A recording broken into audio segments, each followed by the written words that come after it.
Hi everyone, welcome back to this channel. So in today's tutorial we will be seeing how can you fix your blink camera flashing red.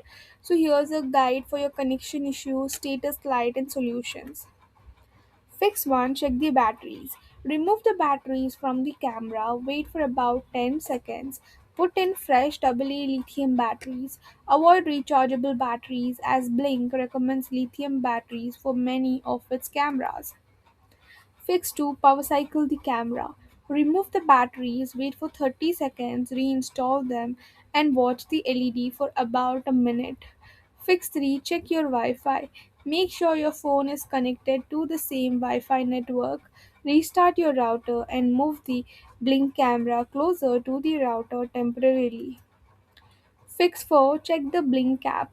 Open the Blink app, select your camera. If it shows offline, try reconnecting it to Wi Fi. Fix 5. Reset the camera. Find the small reset button usually near the battery compartment. Hold it for about 5 to 10 seconds. Release it when the LED changes or flashes. Then add the camera back through the Blink app. Fix 6. If it still flashes red, try another fresh pair of lithium batteries. Check whether the camera's Wi Fi signal is weak. If the red light appears immediately after installing batteries and never changes, the camera may have a hardware or power issue. That's all for the video. Thank you for watching. Don't forget to like, share, comment, and also do hit the subscribe button.